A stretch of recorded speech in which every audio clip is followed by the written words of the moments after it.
I'd like to welcome everyone to this edition of Polyphonic Voices. I have here with me John Hillenbrand, formerly living in Atlanta, but now living in Savannah. John, welcome to Polyphonic Voices. Good to see you again. Well, good to see you also. So, John, when we talk about early music, we almost always tell folks that we're talking about music written before 1750. And I know from a lot of experience and a lot of conversations with people that people center in on Bach. And every now and again, they go back a little further. But most people think about early music as being Baroque music and Renaissance music. But your musical life does not reflect that very much at all. Instead, we know that you deal with music that's a lot older than Renaissance and Baroque. Your area of interest and expertise goes much further back into the medieval period. Tell me what in your life brought you there. What musical experiences do you have that brought you to medieval music? I was living in Athens, Georgia, and I had a girlfriend who worked at the university library. And people who worked there were able to take CDs home from the library before they'd been cataloged. And so she was always bringing home these weird, wonderful things that I'd never heard before. And actually, I fell in love with the music through listening to CDs. Prior to that, my principal musical interest, and this wasn't as a performer, just as an audience member, was 19th century opera. Uh, and so this was something fairly new to me. When I was in college, I had a friend who was fond of people like the Alfred Deller consort and so forth. I wasn't completely unfamiliar with the notion of what trying to resuscitate music from the distant past was about.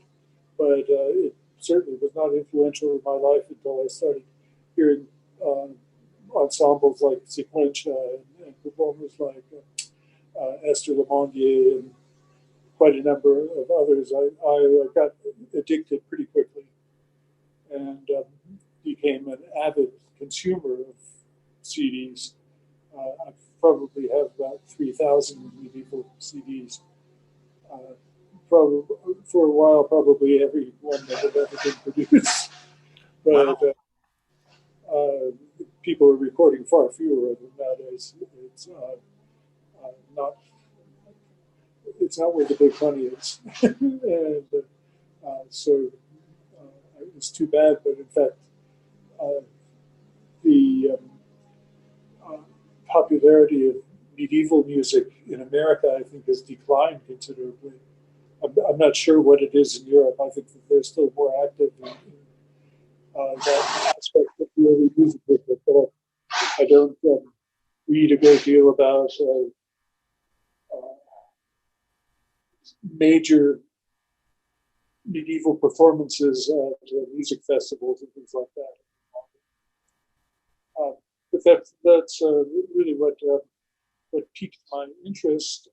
After a short period of time, I decided to take the plunge, and I commissioned a VL, and from some poor fellow who had no idea what he was getting into, because I was telephoning every day to see how things were coming along. I was quite eager to get my hands on the instrument, and I'm sure I drove half crazy because it usually takes about a year to have a commission fulfilled. As I've learned now, I have 14 VLs.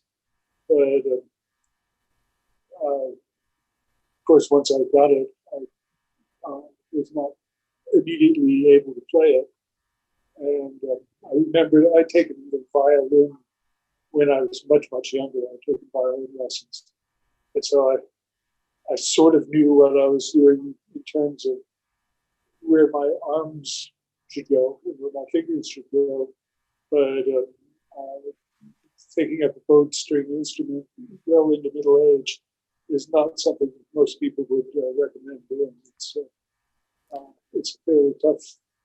So had you not been a music performer between the time that you were a child playing violin and the time you decided I to was a commission a professional VL? artist. I was a Okay. painter for 35 years.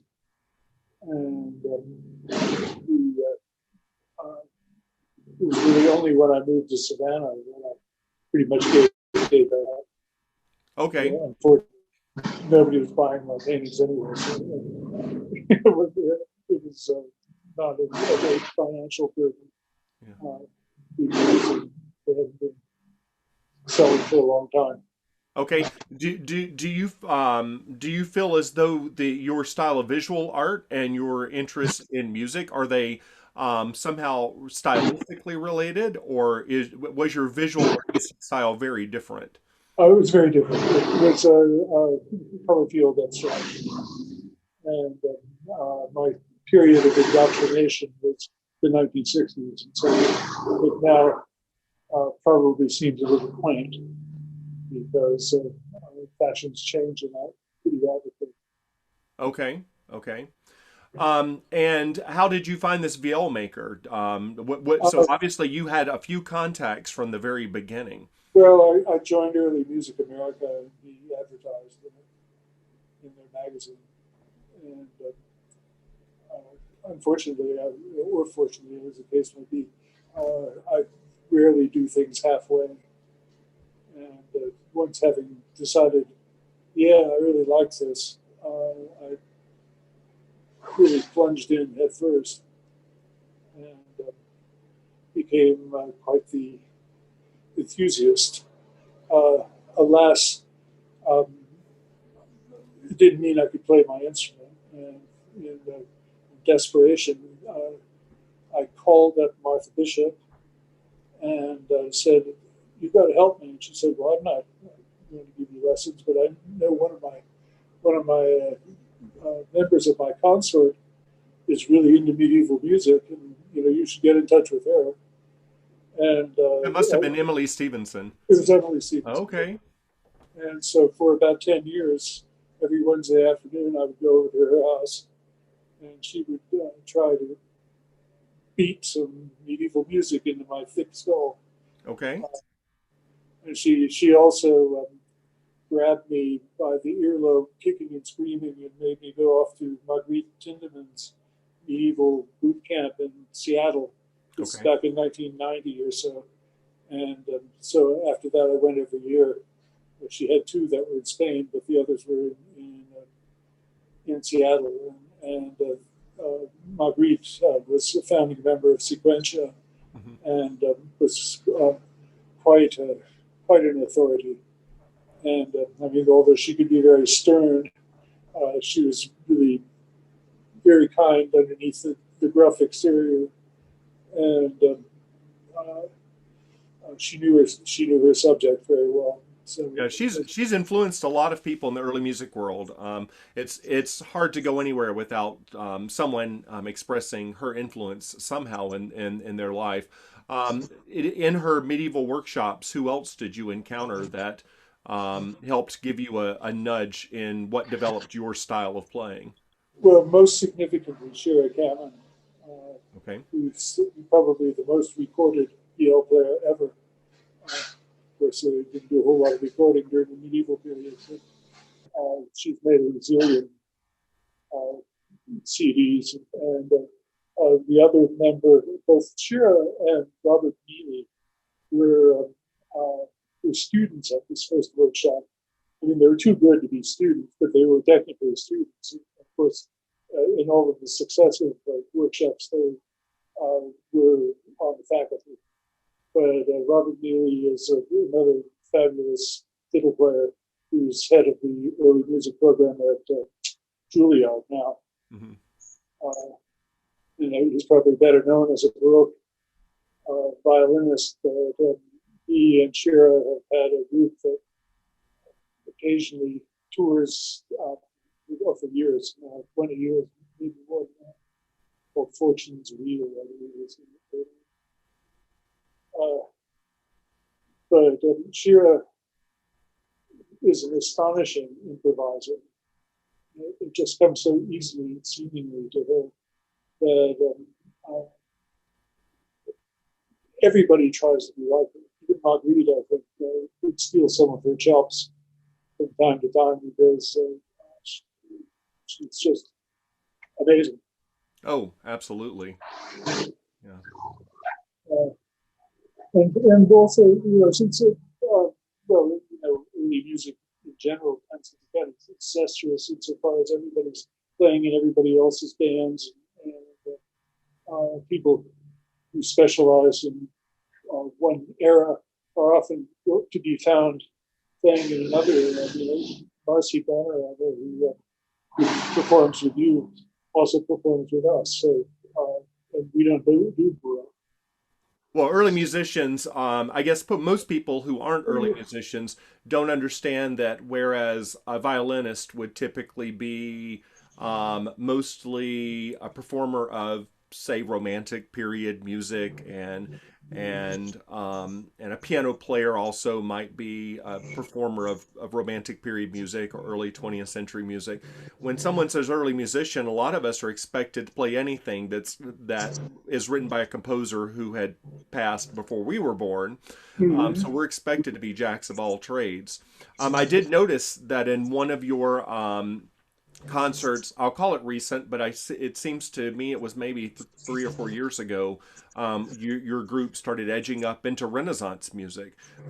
Did that feel out of your comfort zone, and how did you Uh, prepare for that performance? well, it didn't really, Jody, because in truth, Renaissance music is a lot easier on the director than medieval music because the parts are already written. Uh, you don't have to do so much reinvention, although I've certainly written plenty of extra parts when I ended up with more instruments than I had parts. Oh yeah. Uh, but we can put together a concert of Renaissance music really fast. And with medieval music, I mean, it's not a question of how challenging it is to the performers, but it can be pretty challenging for me because I write out every note that's played. Okay. And I mean, I write it out. I do it on the computer, which I used to do it by hand, and that was even more time consuming. But at least I managed to get into the 21st century to the degree that I can use the uh, music notation program.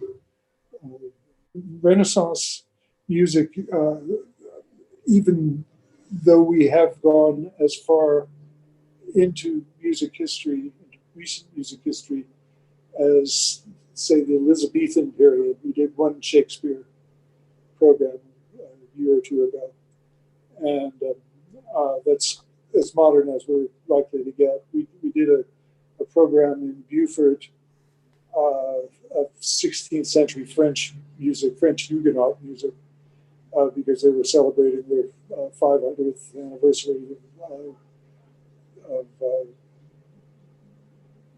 the French colonials settling in Beaufort. So, but normally we don't do that.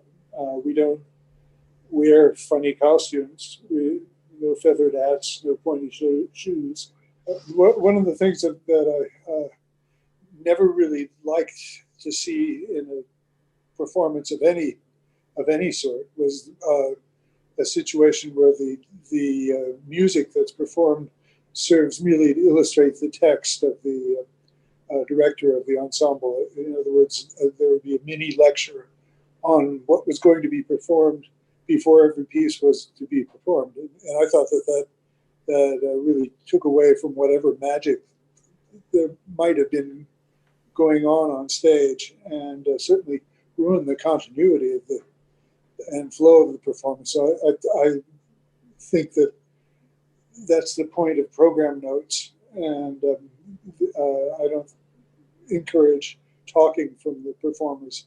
In fact, when possible, and it's not always so, but when possible, I try to string every piece in a set together so that there's really no break in the music, even if it's just somebody noodling in between pieces. And that's of course a lot easier to do with medieval music, where half of it is being made up just as you go, anyway, uh, than it is in later music. Uh, when I originally started doing this project, my cutoff date was 1400. I wasn't going to do anything more recent than that, and we stuck to that pretty well during the whatever it was, about 5 years that that we were based in Atlanta. Uh, but as you mentioned earlier, we've crept into later times. But in truth, I think that one of the great delineating moments in the history of music is Petrucci's publication of Odecaton, which occurred right around the turn of the 14th to the 15th century. I can't remember the exact year, but it's something like 1502 or something of that sort. Uh, because, of course, it changed the whole nature of music, having it printed out rather than having it written by hand in a codex. And, prior to that, I think most musicians played purely from memory. And of course, that was less and less the case as time went on. And composers also became quite a bit more arrogant and demanding when they started writing out obligato instrument parts and things of that kind. So my interest is really pre-Petrucci. I kind of think that music went through a great big change right around that time and has never recovered from it. But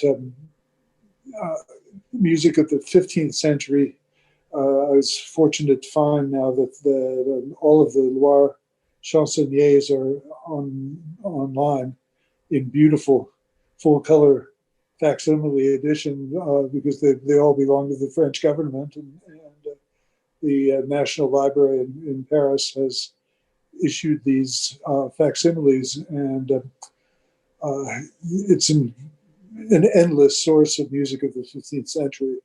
So Do you or that your performers read from the facsimile, or do you almost always notate them? no, that's I think I would have mutiny on my hands if I tried that. Okay. Uh, in truth, when I moved to Savannah, the performers that I recruited, and we've had some turnover, of course, because that happens. I've been here for 15 years now. Uh, but the performers that I recruited were by and large not really interested in learning all that much about the music. They liked playing it, Hmm. but for instance, I wasn't going to teach them solmize, for instance, or I think I managed to teach them the church modes, but that's probably about as far as we got. And so I pretty much write everything that's played, Okay. and that's not a complaint, mind you. I like doing that. It's and I don't know uh, how good I am at it, but I'm fast at it anyway. And I probably composed hundreds, if not thousands, of little parts to uh, bits of music in the last 20 years. Well, it certainly helps you break down a piece and understand a lot more about it if you're sitting there rewriting the whole thing and Yeah. planning your own instrumentation and adapting it specifically for your group. You certainly would have to break it down. So I could understand there is an advantage to that. Well, Marguerite Tindemans always said that it's a lot easier to improvise once you know the rules. And I think I recall Shara Cameron saying, if there aren't any rules, make some up. Okay. That and actually, when I think about it, that holds true very much so for art as well as music. Mm. Uh, in the time that I was studying with Marguerite, uh, we all learned to write motets, to write instrumental lays and clausulae, uh, and so we knew what the rules were. Nobody is saying this is how this music actually was. You would never know. It's nobody has recordings of that date from the 13th century. But the best we can hope for is this is as it might have been. Yeah. And I think that applies to anything before the 20th century, because the wax cylinder recordings of the early 20th century are only evidence for performance practice. There are some essays on medieval music. Johannes de Groqueo wrote one. It's attractively titled De Musica, that was written around 1300 in Paris. That is probably the equivalent of an encyclopedia for medieval music performers, because he really does go at great length into how pieces were performed and for whom they were performed. For instance, he said that motets should never be performed for common people because they're too uneducated to grasp the subtleties, and it's just a waste of time to do that. Okay. So, but since we don't know how people danced really in medieval times, we know they did dance, but we don't know how they danced, other than from illustrations. It seemed that most of the dances then were circle dances that various types. The carol was a type of dance that was apparently as infectious in medieval times as the tarantella became a couple of centuries later in southern Italy. In other words, somebody would start playing a carol and the entire village would drop everything, and everyone, even the local priest, would join hands and usually go to the churchyard, which was the biggest open space in the village, and their round dance. Uh, but we don't actually know what they were doing with their feet, just that they were moving. Wow. Sounds like the flash mob is a little older than we give it credit for. Yeah, well, we know they were doing it because there were lots of bishops who fulminated against it. Oh. They especially didn't like the priests joining in, but so we know they were doing it. So you mentioned earlier that that in Atlanta you went through some performers. Some people were interested, and then when you moved to Savannah, you've also brought some people into your group. How do you find the performers to play with you? Well, when various ways. When I first came to Savannah, in fact, uh, one of the people whom I've known the longest time is the lady whose house I'm using to broadcast this interview. And she had and a friend of hers had a women's choir that they'd founded that did some medieval music, and but they specialized in soprano harmony basically, and they had been established in Savannah for several years before I moved here, and so I got to know them basically by going up and introducing myself. I went to the Savannah Irish Festival and found a harpist who was pretty good. Okay. And so I managed to swindle her into joining the group too. She's no longer with us, but she played with us for about 10 years or so. Uh, and uh, our recorder player was a busker, young fellow who used to hang out in the squares playing the recorder. He was very good. He was a student at Armstrong. I was now Georgia Southern University in Savannah. And in fact, a friend of his, a soprano, joined our group about that time too. She's no longer playing with us, but uh, she was with us for a number of years. But the recorder player, alas, was murdered in a botched mugging, Oh goodness. and about 6 or 7 years ago. And that was really sad because he was, well, I mean, he's a nice guy, but it was also sad to lose him as a performer because I haven't been able to replace him yet. Mm. They, it's not that that there are no recorder players in Savannah, but I've I keep upping our standards. We've been upgrading quite a bit over the years. We're going from completely amateur uh, ensemble to completely professional, and it's hard to find. It's hard to find people who not only are uh, good enough technically, but who want to do it.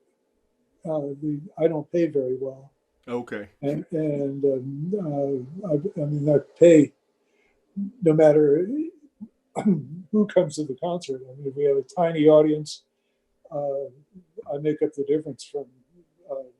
If we have a big audience, then the gate covers it. But the people who perform for me do get paid, no matter what. And what do you do for instruments? I know you said you have 14 VLs, I think. Yeah, So first of all, why 14 VLs? As I sit here and ask that question with 74 recorders behind me. yeah, Um, exactly. so first of all, why 14 VLs? Do you get different things out of each one, or were they an No, eternity? I don't play them all anymore. I keep looking for the perfect one. Okay. Uh, there are actually three that I use pretty much exclusively. Uh, I have I use several others as loaners whenever I can get another VL player. It's usually a Renegade violin, as we had one for a few years, and uh, she was really good, but she moved away to Alabama. Uh, and I haven't managed to persuade Marcy yet to take up the VL, which is why we're still languishing in the Renaissance, because I don't really like the idea of using instruments that didn't exist in medieval times to play medieval music. And, it's nobody in Savannah would know probably, but I would know. What about I have, harps and psalteries? Do you have harps and psalteries? oh, yeah, I've got two Gothic harps. I've got about five psalteries, but I don't necessarily have a body attached to them. Okay. They're there. Uh, if I can find somebody who can play them, I have every kind of percussion device imaginable, Okay. and I have recorders that are not strictly Renaissance recorders. They're Mollenhauer Dreams. I'm sure you've seen them. They look the part. They have a cylindrical bore, so that they sound the parts, or whatever. But they have a standard Baroque fingering, I believe. I mean, I don't play the recorder, but that's I Yeah, do have. that's accurate. Yeah. Uh, right now, they're just sitting in a closet, so I don't have anybody to play them. But yes, I do have a lot of instruments that are available when needed. Okay, well, I have a little medieval uh, symphony, hurdy-gurdy, that Anne Acker also plays, but uh, we don't use it in every piece because, well, for one thing, they're sort of limited to one. The range is limited. This one is chromatic, so at least she can throw in sharps and flats if they're necessary. But Okay. uh, because strictly speaking, medieval uh, symphonies probably were not. I don't think that any have actually survived. You know, I think that they're, the people who make them nowadays are doing it purely speculatively, Okay. from uh, manuscript illuminations and cathedral statuary and so forth, and that would only show the outside of them. Uh, let's see, other instruments. I think that pretty much covers us. But as I said, that's why we're sort of staying in the 15th and 16th centuries at the moment until I can persuade Marcy to take up the VL and take up the earlier stuff. I think I would have succeeded in that by now because I was planning a Cantigas de Santa Maria program before the virus hit, Hmm. and everything got canceled. And so, since I'm in the most vulnerable demographic, uh, I've just been lurking around with my apartment for the last however many months it's been. But I hope that eventually we will be able to get back together and perform. Oh well, certainly hope so. What about singers? I mean, I know that you said you have singers. It seems to be fairly easy to find singers. Do you find it difficult to find singers who can grasp the concept of singing in the medieval style and with who will research Uh, the text and such? well, they can sing straight tones, which I think is the most important thing. Uh, in fact, Cuffy, whose house I'm at right now, uh, doesn't sing anything but straight tones in any context. That's just her thing. And we had one other soprano at the moment who is able to do just about anything.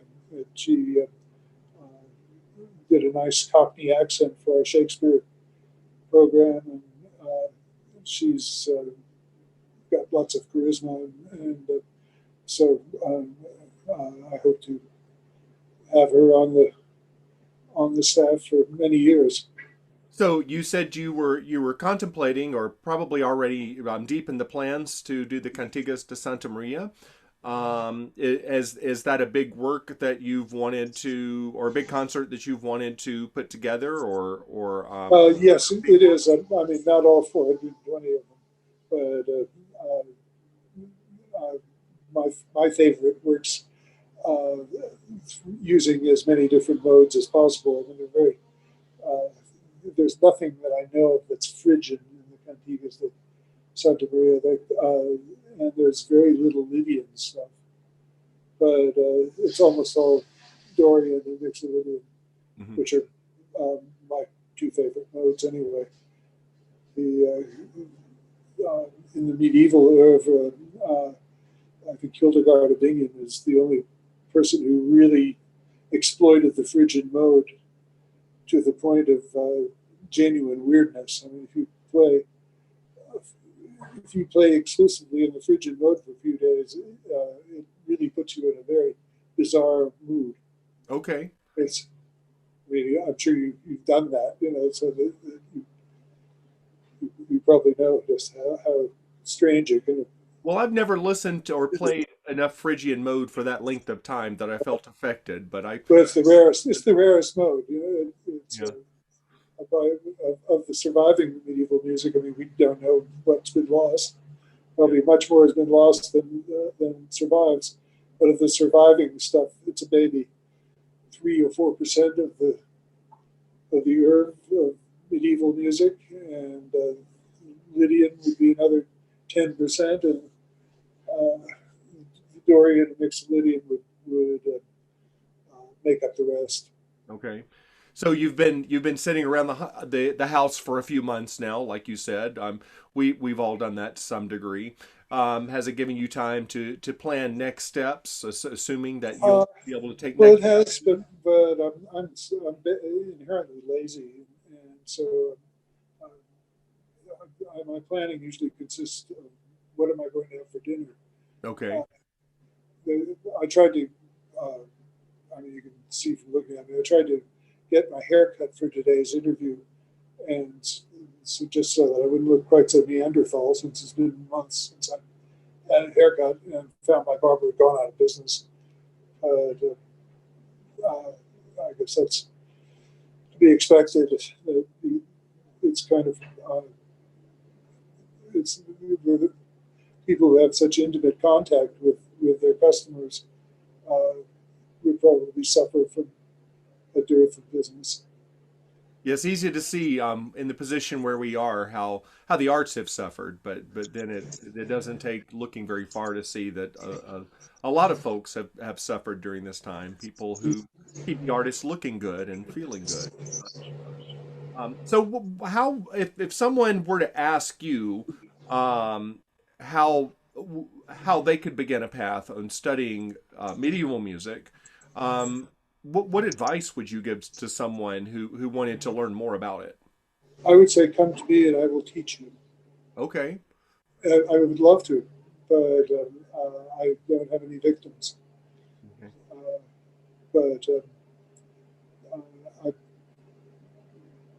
I'm very much in love with the subject and enjoy sharing it. Hmm. But if they're somewhere else and can't come to me to learn about it, there's a finite number of books on the Okay. subject, and uh, we've all read all of them. And so, what really matters is how much of the information contained therein that one remembers. Uh, but the I think the Indiana University published a performer's guide to medieval music a number of years ago, which may or may not still be in print, but one could probably get a copy of it at a library. As far as music theory is concerned, uh, that's about as hard to teach oneself as teaching oneself to play a bowed string instrument. I mean, you almost have to have somebody who can direct you. And the reason I say that is because it can be pretty boring, and so you have to have somebody to flog it into you. Marguerite would teach us the solma. She had an enormous hand, a Guidonian hand, on a stick, and so she would point to a joint on a finger, and we would have to sing that note. And by the time you've done that for an hour, you had a pretty good idea of how the hand worked. Okay. Because everybody was making tons of mistakes. And she always, when she would provide us with a torture, if we were getting it too easily, she would add something to it to make it harder. But, she wanted us to fall on our faces. That's the way you learn. But she had a number of tortures that are still kind of relevant. I still think about them and occasionally do them. For instance, she would teach us a melody by rote. There would always be one per workshop, uh, but we would never see any of it down. And by the end of the workshop, we would get a totally dissected it. We could play a forward or a backward, and she would have us doing things like, well, play each note just in equal values, long, slow notes. She would have one person doing that, and then the one who was at bat would have to play uh, either octaves, unisons, fourths, or fifths of the note that was being played, but no more than two parallel. So it's surprisingly difficult. It would be much easier if you had it on paper in front of you. It does sound But difficult. it's very hard to do. Almost everybody's wrong the first time, and I think I could probably do it now because I've been thinking about it for 25 years and longer. But those exercises stay with you. So one year she taught us the in Seculum snippet of Gregorian chant that became the tenor line of probably 100 motets. And with that, she would have us play it in one rhythmic mode. But when we got to the end of it, we would put a rest in between given notes. This is also without having music. And when we got to the end of that section, the rest would move forward one steps until everybody collapsed in a complete train wreck. But some people could pretty much, some people, I mean, people like Sherry Cannon could pretty much nail it. But for most people, it's pretty hard. So has there been anyone who has stepped in and sort of taken over Marguerite's role in medieval music since Marguerite? Not that I know of. Benjamin Bagby, who was also in Savannah, who is also in Savannah, does have uh, workshops in Vancouver, in Canada, Canadian Vancouver. Uh, Not every year, but I think every so often. And I would bet that they're pretty hard too, just because that's probably the kind of guy that he is. Okay. But I've never taken one of his workshops. Okay. And I think he tends to specialize more in singing. I mean, he always had somebody there to work with instruments, but I think his recording thrust in recent years has been singing more than playing the harp, which is was his instrument in the past. Uh, and Marguerite's was always playing the yell, and so it was maybe better for instrumentalists. She would always have someone like Laurie Monahan to take care of the singers in the workshop. And we put on programs as a rule. We did Hildegard of Bingham's Order Virtutum one year that we performed several times at various venues in Seattle. But I think the singers got a head start. We were only there for about 10 days before we were actually performing as instrumentalists, which meant writing all of the incidental music because there isn't any. Okay.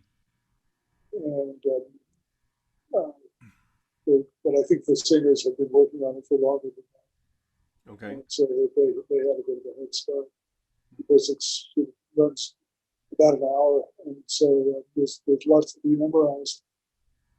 Uh,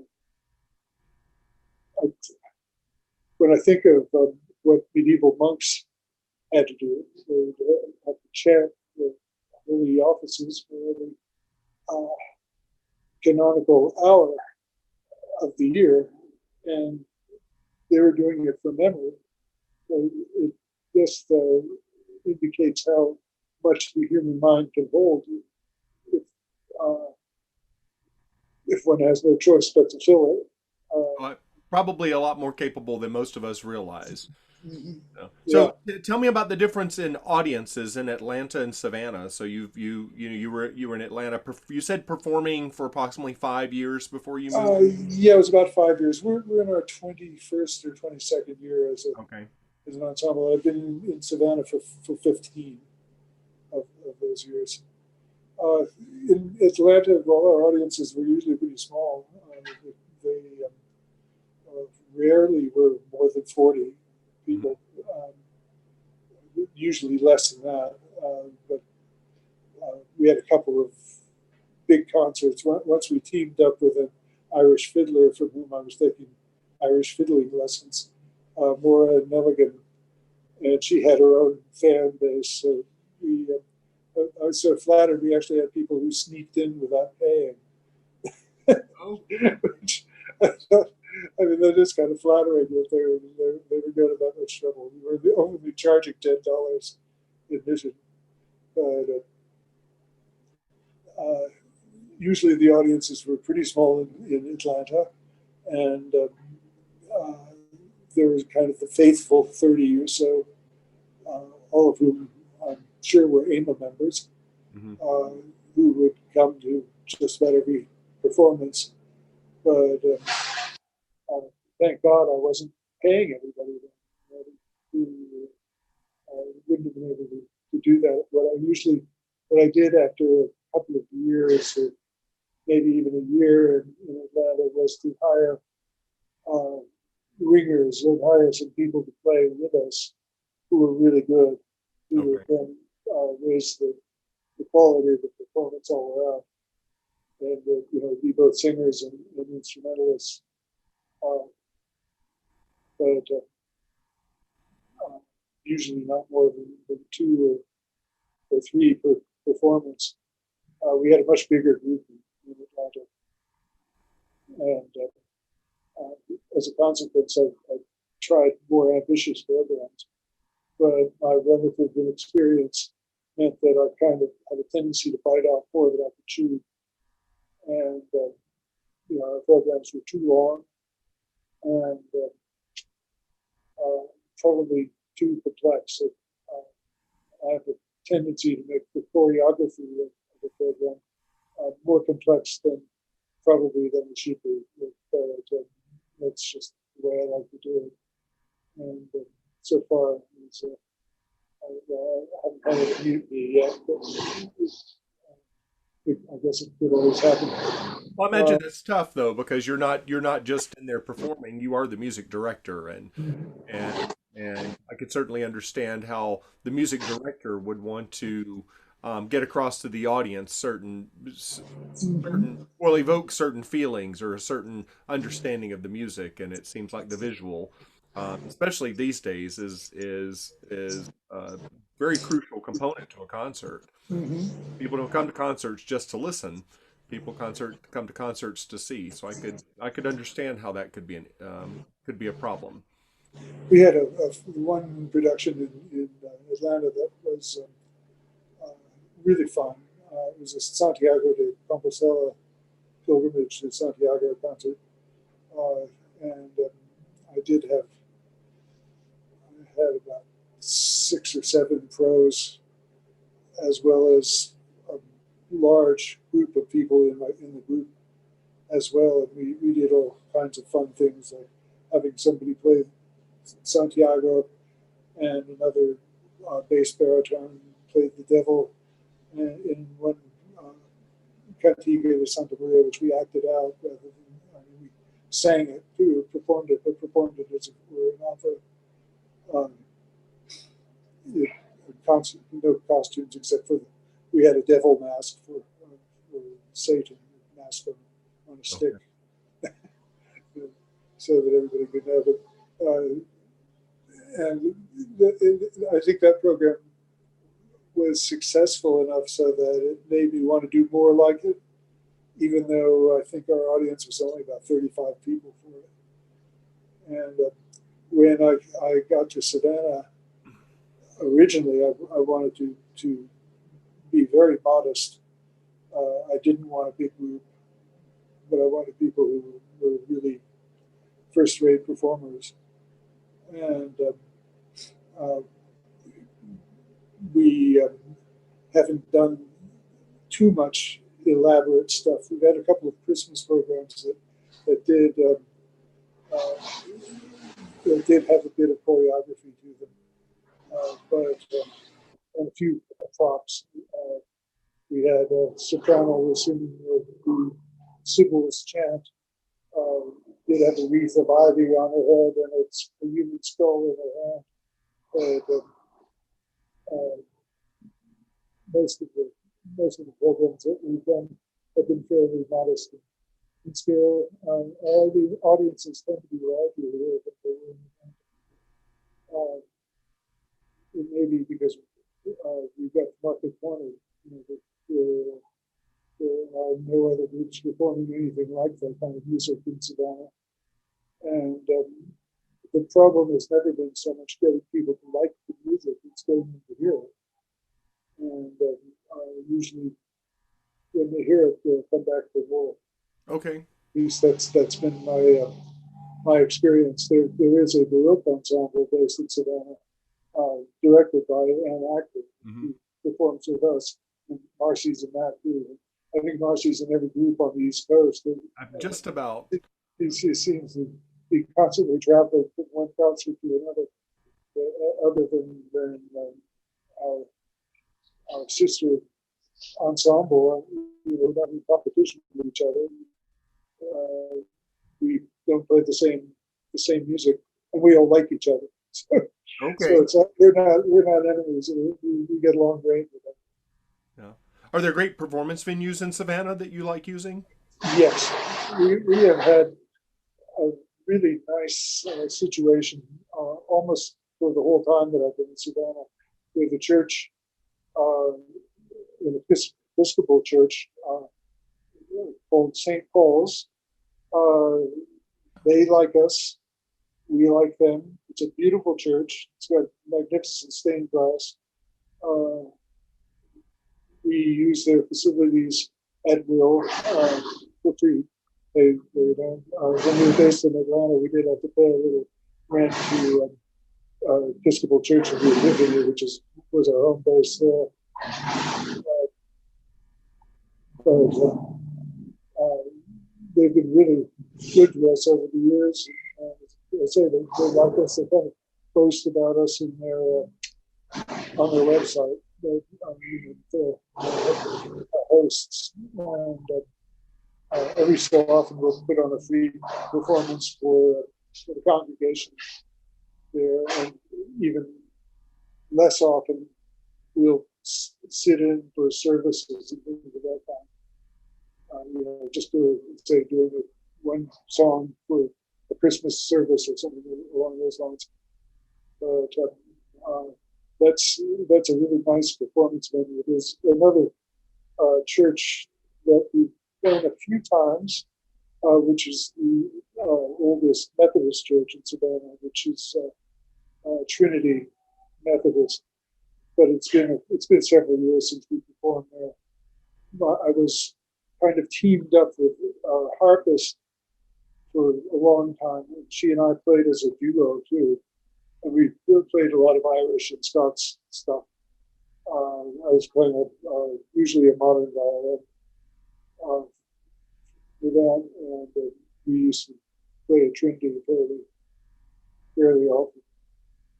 But we play anywhere. We play for the Boy Scouts. They asked us to. Hey, everybody needs music, right? Yeah, right. Do you really not have any big plans after COVID right now, or are you just waiting to see, or are there some things on your gotta do list? Well, there are. If uh, if I've still got my team together, right now we're a quintet, and I really like the way we sound. But this particular plague has affected everybody in so many different ways. We're not in constant contact with each other. We occasionally exchange friendly emails, but not very often. Everybody has, I guess I should say, her own life because I'm the only guy in the group. But I hope that we will stay together, and I'd like to do something fairly ambitious. We had to cancel a nice sounding performance in Columbia, South Carolina, that was supposed to take place in May, but of course it was canceled. But that was going to be kind of a greatest hits performance, one that's easy to do. Those are also a lot of fun when you can do your greatest hits because those Yeah, are it's fun, and it's also fun when they're already all on the computer. well, John, it's been wonderful talking with you and learning a little bit more about you and about the Goliards. And I'm sure our listeners are going to be very grateful that they now know a little more about you. And we'll hope that once the pandemic is over, that perhaps many of us can get down to Savannah and hear you a little bit, or perhaps who knows, maybe fortune will bring you to Atlanta to perform again to your. Well, it could. I'm remotely in touch with you because I'm still a member of AMA, and I mean I have been since day one, and so I get the newsletter, and um, I suppose I could put our propaganda in it too. Yeah, you really should. You really should. If people are like me, sometimes they're just looking for an excuse to get out of town. Uh-huh. And who knows, your performance might be a great excuse for a weekend getaway for somebody. Well, Jody, it's been fun. Well, it has been a lot of fun. I'm really glad we got to reconnect today, and I'm wishing you the best of luck and the best of luck to the other members of your ensemble. Here's hoping that everybody will be back and performing and doing what we enjoy doing very soon. Okay. So, John, you have a great day, and we'll look forward to hearing from you soon. I wish you the same. Thank you.